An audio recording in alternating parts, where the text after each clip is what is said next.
Good evening, my lovelies, and welcome. I'm Camilla, otherwise known as the Queen of Constantia, and welcome to my secret throne room. For those of you who haven't met me before, just a few notes. I do sometimes refer to my little book here to remind myself of things that I've observed during the episode. So if I look down, do please excuse me. My little brain cells are not what they used to be. And please like, subscribe and press the notification bell so that you can be reminded when I post my next review. And so before we start, cheers. I've missed you. It's been a long week and it's got me thinking about these lovely housewives that we love to watch, and of which I myself was one.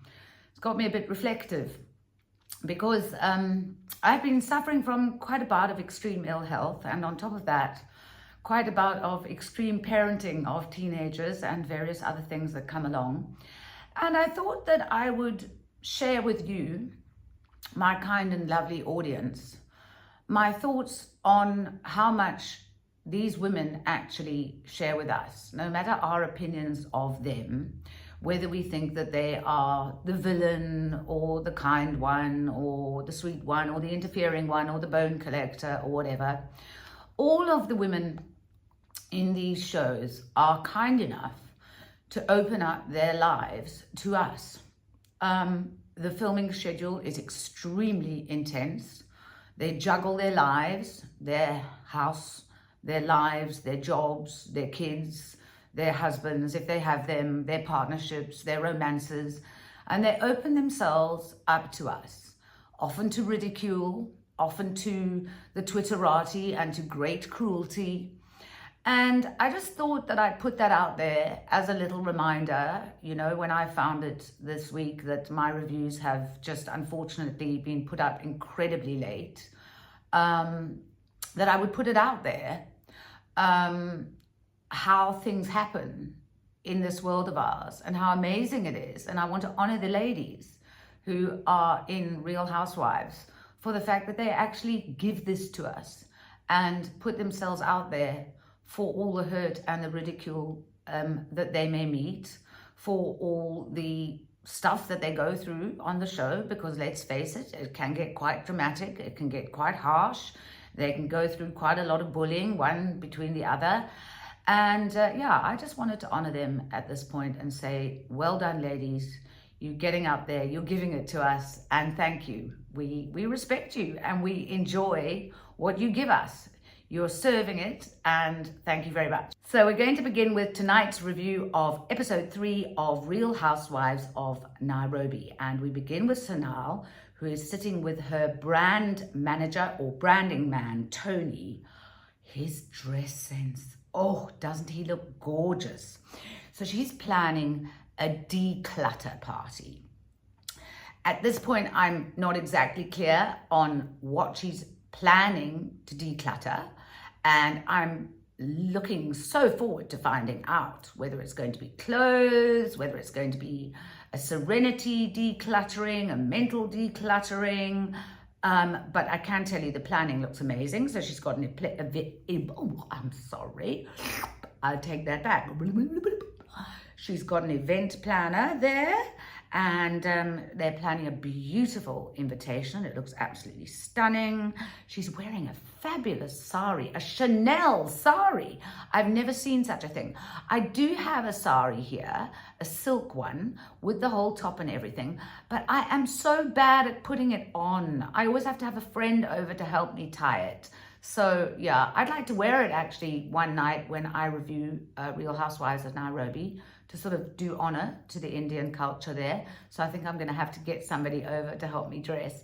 But you look amazing, Sanal, in that sari. It's just stunning. So they're cookies, she says, which I think are cupcakes. I would call them cupcakes, not sure if cookies and cupcakes are the same thing.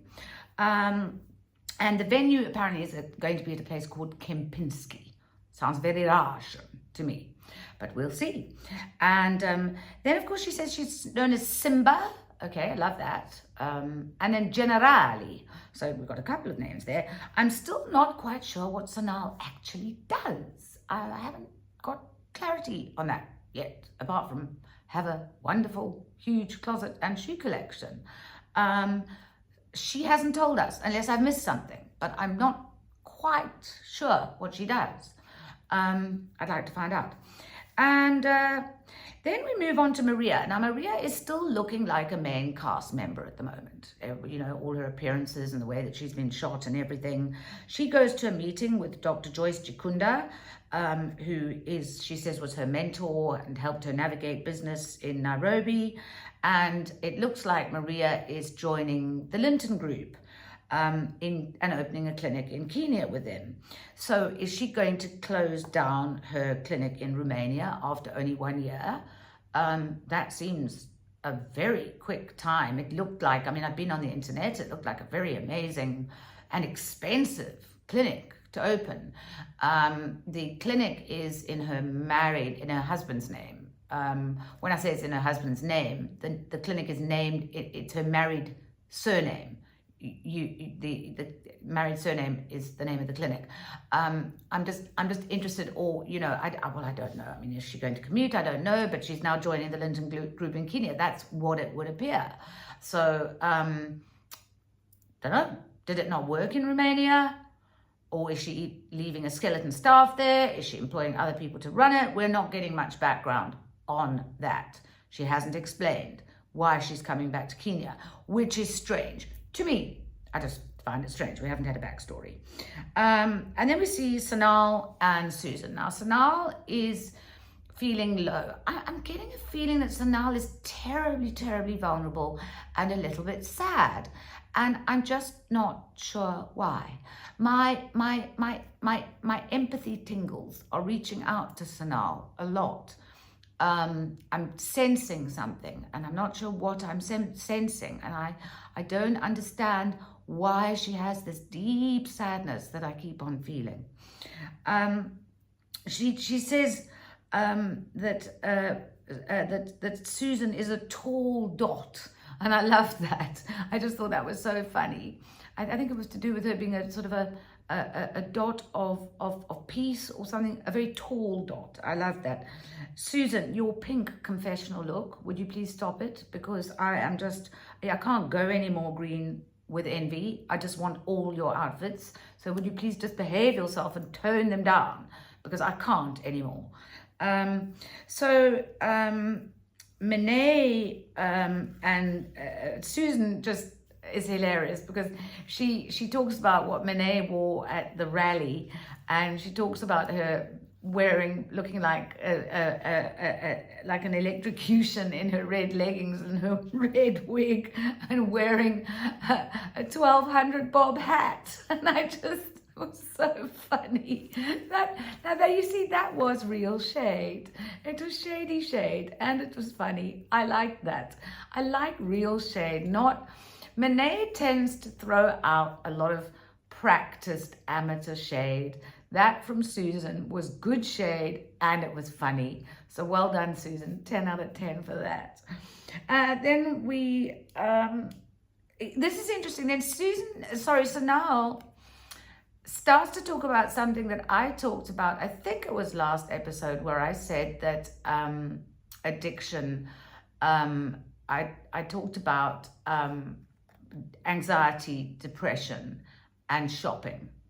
And I talked about shopping and buying things becoming an addiction, because you get a hit of dopamine, endorphins, and serotonin every time you buy something, and that you don't necessarily wear those things. You might wear them once a year or less, but it's not about actual wearing, it's about the purchase, because of the kick that it gives you when you purchase them. And I said that it's not harmful to you or anyone around you as long as you can afford them, but that it's an interesting question as to why you're doing it if you're a person who suffers from depression and anxiety. And she says here, my wardrobe is consuming me and my emotions and my feelings. And she spends a lot of time sitting in there. So it is owning her and not the other way around. Now, there's something very deep going on there, because I would suggest that those possessions are not actually, although in her tagline she talks about her shoes and everything as being part of her form of her glory, they do actually own her and not the other way around. And I would suggest that possibly there's a little bit of an addictive relationship going on there because of the soothing nature and the womb-like feeling of that closet that she goes into.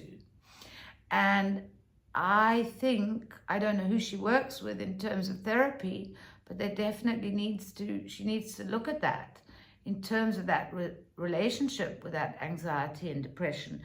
It is always, I'm feeling the anxiety and depression, Sanal, and I feel for you and with you.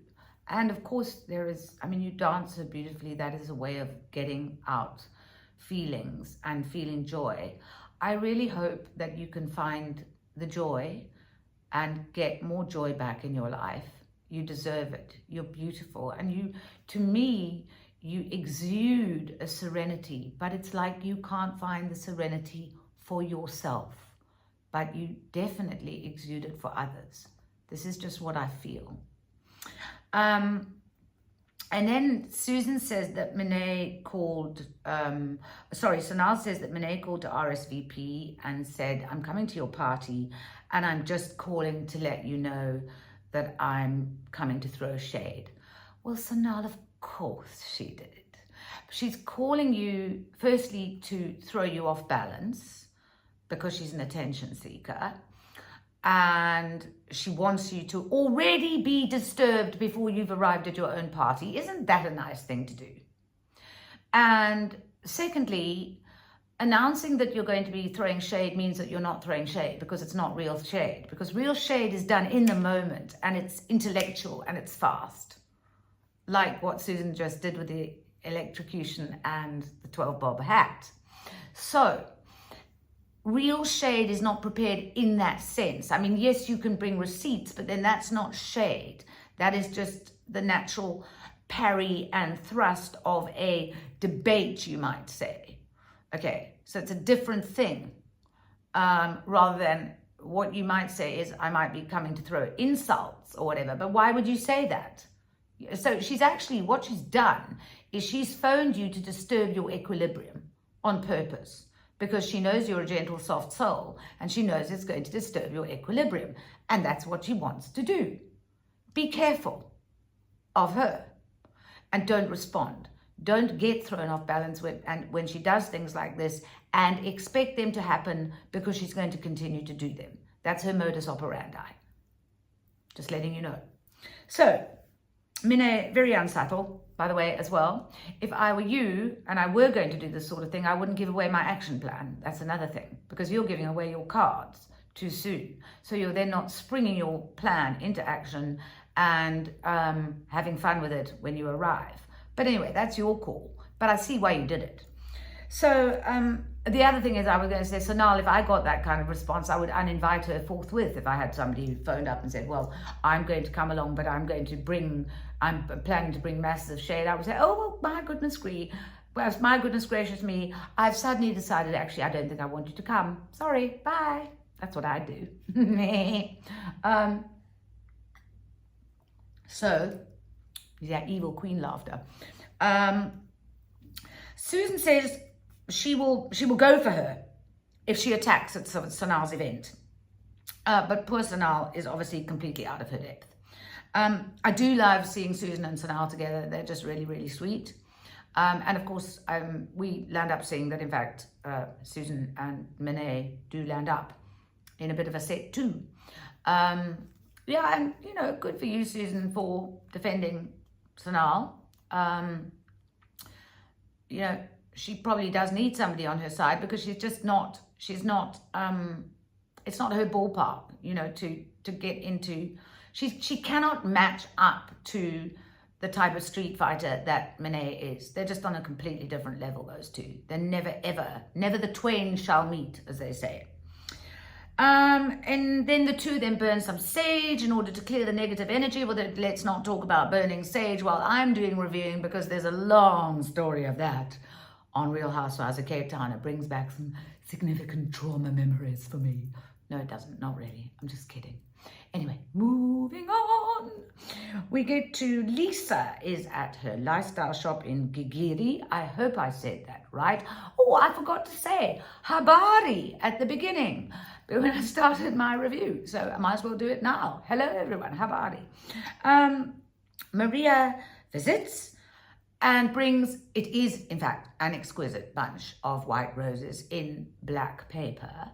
However, it is 2 weeks since Lisa's rally event. 2 weeks, 14 days. I love, and I am being ironic here, the speech that Maria then gives. And I'm going to read it out because otherwise I can't remember it. So I'm going to read it out because it is classic. Here we go. I am very courteous. I am educated very well. I have a good educational background. I'm glad she double underlined that. She didn't say that, but I have a good educational background. Normally, the ideal thing to do is to call your host and apologize for that. Yes, you're right, Maria. That normally would be the ideal thing to do. But she says, it seems like that did not get to you. What do you mean, it seems like that did not get to you? What on earth does that mean? It seems like what? The pigeon carrier? The, I don't know, the telegram? The man on horseback? The what did not get to you? I am absolutely flummoxed. Despite your very good educational background, your message did not get through. The courteous thing to do. No, it didn't. And you well know it. So, not even a phone call before arriving at Lisa. You arrive at Lisa. It's 2 weeks subsequent to the event. And then we have an example of one of the best fake coughing fits I think I've seen on TV ever. Brilliant. Just brilliant.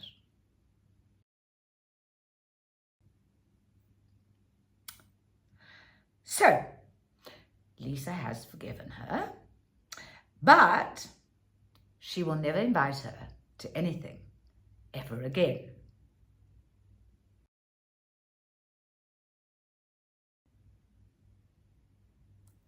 You go, girlfriend. 100%. I wouldn't either.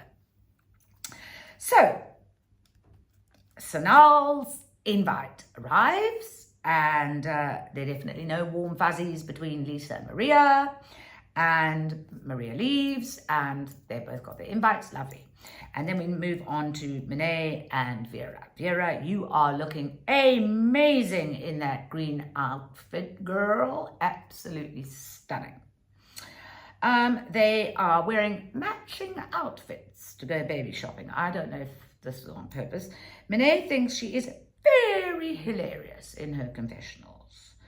I don't, but she thinks she is. At this point, I think she's actually influencing Vera.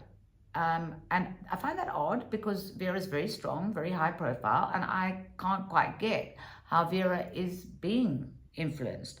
I'm not surprised that during the shopping thing that Vera wants to go home, because I find this a very average looking baby shop that Monet has taken her to. Anyway, nothing much seems to happen here except they get their invitations and they go home and they talk.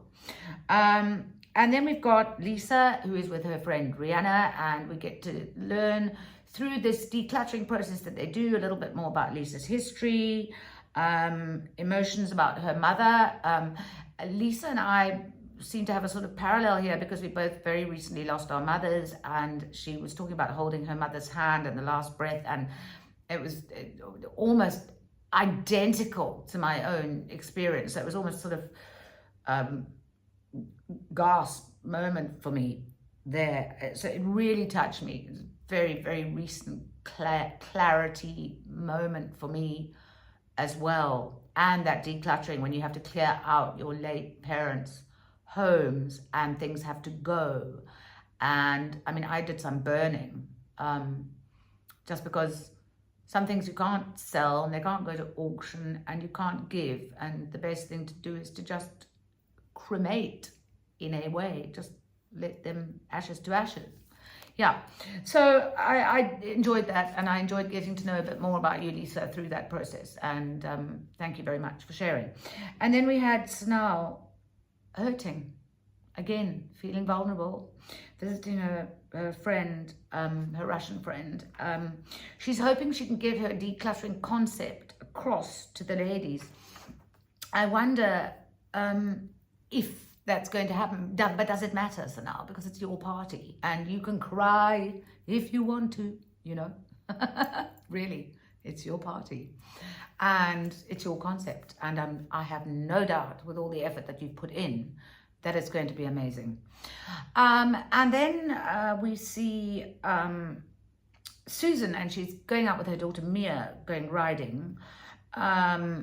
Mia is achieving so well. Susan is so proud. This is just a lovely mother-daughter moment. And as I said at the beginning, it is always wonderful to see housewives with their kids, and just the fact that we get invited into these ladies' lives is a privilege for all of us. It really is. It's amazing how we are welcomed into lives of real women. These are not actresses. These are real women, and we get to go and peek inside the lives of real women, and it is honestly a privilege, and I do say thank you. So Vera is going on a blind date in the rain, and oh my lord, it's Maria who turns up. Okay, so yes, this was unexpected, but I think Vera could have been just a tad more gracious. She doesn't even give it the slightest time of day. Yes, admittedly, she said she was offended in public, but she offended Maria right back again and went after her about the bag, and it all descended into chaos. And as I've said, they owe Susan an apology as well. But Vera gets up and walks out. Maria makes an attempt to try and follow her and say, look, let's settle this thing. I think Maria would have been prepared to have had a discussion about it in public following their private meeting. I think she had indicated so. I do feel that at this point, Vera could have at least turned round and had a chat. But no, she storms off with that enormous booty storming off behind her. It's quite something, that booty. I found Vera very arrogant in this scene. Very, very arrogant, unnecessarily arrogant. And I think it is at this exact moment where Maria decides, you know what, this is not for me. I want out. I'm going to resign from Housewives. I'm not moving on with this. In fact, I'm absolutely certain. And I go on to be proved right. But as I'm watching, I go, you know what? I think Maria's out. Out. Yep. Getting out of the franchise. Thanks, babes. Yep. So, and you know, as a doctor, certainly reputationally, it's probably not where she wants to be, I would think, because things can go horribly wrong in a franchise like this. If you start getting in with the Ghetto Sisters, things can go really bad. So, Sanal's event. Sanal, you look exquisite. And Lisa phones Maria because Maria isn't there. They're all waiting, and well, everybody looks lovely, but Sanal, I just want to say, you particularly look exquisite. Sorry, ladies. So Maria's not there. Lisa phones up, and Maria says that she is leaving the formation. Well, what did I just say? Ha! They're storming off of Vera, and Vera's final arrogance was one step too many. Now, I know Maria has offended a lot of people. She has. She's not pitched. She's taken too long. She's done sick fakery, goodness me, etc., etc. But she also has had her fair share thrown at her. And I think she's just gone, I'm a doctor. I have a reputation to consider. I don't need this arrogance. I'm out of here. And I understand it. So there we are. Maria's gone. And she's been decluttered. She's out. Right. And so they are decluttering sentimental things. They're burning pieces of paper, getting rid of things that they feel that they're holding on to sentimentally in their minds. It's a beautiful party. Of course, obviously Vera's late. She says, I don't do it on purpose. I think I was just born with it. Vera, what I want to say is, no, you weren't born with it. But what you do have is a general attitude of being above it all, and that you're kind of famous and you're a celebrity, and that it's totally okay for you to be late. And it's actually not okay. And I think you should take a look at yourself and possibly improve your attitude to those around you. Or, ladies, on the other hand, when Vera has an event, just why don't you all arrive 3 hours late for Vera on a regular basis and just do it straight back to her? That's another theory. Just give her a dose of her own medicine.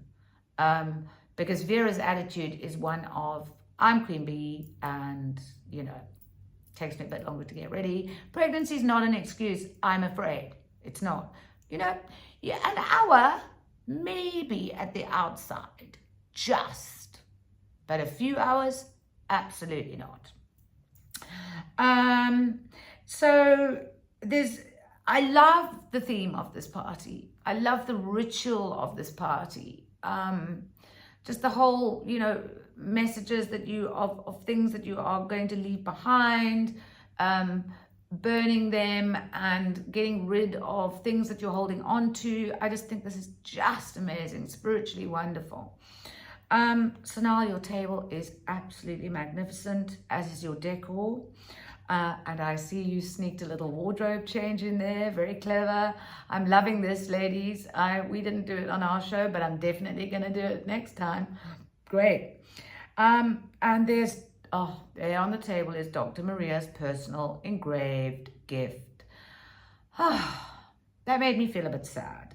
You know, Dr. Maria, if you had decided to leave the group, I think the least you could have done was be courteous and let Sanal know before the function, so that she didn't go to all the expense of having your gift engraved, laying the table, etc., etc., etc. Instead of just, you know, not pitching. So you see, there again is arrogance and rudeness on your side. However, you have left the formation and you have been decluttered. So best we leave it there. You are a well-educated woman. You should have known better. Right. 7 hours later, in walks Monet. Why am I not surprised? But she has an excuse. Her father-in-law has died. Now, I do love what Lisa says here. Lisa says, and this is true, that Monet has taken hours to do her hair, her makeup, etc. Lisa, you are quite right. I think the ladies would have preferred it if Monet had just made less effort, turned up looking pretty, and come a lot earlier if her father-in-law died. Or phoned and said, my father-in-law has died, I am bereaved, I'm not coming. That would have been completely acceptable. In fact, probably more acceptable than pitching up 7 hours late, which is appalling. Pitching up 7 hours late is completely unacceptable. Yeah. So, the only thing I do know is that Monet will never go out without being fully glam, because I don't think she'll remember in the kitchen she was wearing feathers and full makeup. I don't think she'll let any of us see what she looks like underneath all that. So that's the thing. Sonal actually calls her out. And I'm really glad that you had the guts to do that, Sonal. Well done. Yeah, well done for saying, you know, you could have got here earlier. Monet has it in for Susan. Boy, does she. I don't know what Susan has done to Monet or why, but boy, does Monet have it in for Susan. As I said last week, Monet gives me real mean girl vibes, and she is hungry for attention at all costs. even if it means being the mean girl. She doesn't care. She doesn't care if people say about her, oh, she's horrible and she's nasty and she's rude and she's mean. As long as it's attention, any attention is good attention as far as Monet is concerned. Monet has arrived so late and so totally destroyed the dynamics of this evening. She then, in her confessionals, refers to Susan and her giraffe neck and pulling off her faces. Well, I want to say that I think that Monet is jealous because Susan looks like an East African aristocratic queen with a long lineage of aristocratic heritage, as seen here. So there you go. Whereas Monet, yeah, I'm not even going to remark on what I think she looks like, except tacky, maybe. But she's fine. Look, you know, Monet is bringing the assignment. She's bringing what she's supposed to do, which is a lot of contentiousness and a lot of drama. And without a Monet, where would we be? Not everybody's supposed to be kumbaya on this show. Let's face it. You know, if everybody loved one another, we wouldn't have drama and we wouldn't have Housewives and no one would watch. So we need a Monet, even if Monet is jealous because actually Susan looks like a supermodel and Monet can't handle it. Oh, dear, dear, dear. So Susan and Sanal leave after Monet and Susan have butted heads. I'm not even going to go into what they butted heads about because it's beneath contempt. Well, Monet's argument is beneath contempt. I'm not even going to go there. But they butted heads and Susan is just not taking it anymore, so they leave, Susan and Sanal. Well, I said, well, Monet, you know what? Monet arrived at the end of the function anyway, so there was really nowhere for it to go, apart from the fact that Monet arrived wanting shade. She bought those stupid mirrors and Maria wasn't there anyway, so all she could do was bring a drama and have a fight with someone. The whole function was over anyway, so she came and did her job. She brought her assignment, which was to create a great big fight, and that was it. That was it. It was the end. Pop of the balloon. Monet has had her fight taken away from her. It's the end of the evening, Salal. You threw a beautiful party. Monet was irritating as usual. And we are looking forward to seeing what's going to happen next week. God bless.